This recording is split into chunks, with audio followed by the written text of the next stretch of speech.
ঝাড়খণ্ডের পর এবার মহারাষ্ট্রের ভোট প্রচারে শুভেন্দু অধিকারী আগামীকাল মহারাষ্ট্রে যাবেন বিরোধী দলনেতা। মুম্বাইয়ের দাদার এবং পুনেতে কর্মসূচি আছে, সেখানকার বাঙালিদের সঙ্গে বৈঠক করবেন শুভেন্দু অধিকারী।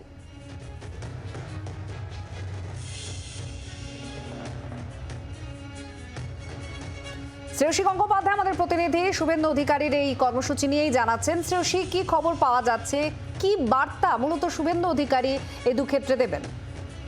দেখো, তোমাকে যেটা জানিয়ে রাখি যে এখন পর্যন্ত যেটা সিট রয়েছে সেক্ষেত্রে কিন্তু মহারাষ্ট্রের দুটো জায়গায় রয়েছে, একটা হচ্ছে দাদর আর একটা রয়েছে পুনা। এই দুটো জায়গাতেই কিন্তু আগামীকাল এই কর্মসূচি রয়েছে, যেখানে শুভেন্দু অধিকারী তিনি মূল বক্তা এবং সেখানে মূলত জাগ্রত বাংলা এই নাম নিয়েই কিন্তু এই কর্মসূচি হচ্ছে ফলে, এবং সেখানে দেখা যাচ্ছে যে সেখানকার বাঙালি যারা রয়েছেন সেই বাঙালিদের মধ্যে কিন্তু তিনি তার বক্তব্য রাখবেন, তাদের সঙ্গে তিনি বৈঠক করবেন। ফলে কার্যত এর আগে আমরা দেখেছিলাম যে ঝাড়খণ্ডেও প্রচারে গিয়েছিলেন শুভেন্দু অধিকারী, এবং এই মুহূর্তে কিন্তু সেক্ষেত্রে মহারাষ্ট্রেও কিন্তু তার এই প্রচার কর্মসূচিতে আগামীকাল দুটো জায়গায় কিন্তু সেখানকার যে বাঙালি কমিউনিটি রয়েছে তাদের সঙ্গে তিনি কথা বলবেন এবং বাঙালিদের সঙ্গে তিনি কথা বলবেন, বৈঠক করবেন, এবং জাগ্রত বাংলা এই নামে কিন্তু এই প্রোগ্রামটা অনুষ্ঠিত হতে চলেছে মহারাষ্ট্রের এই দুই জায়গায়।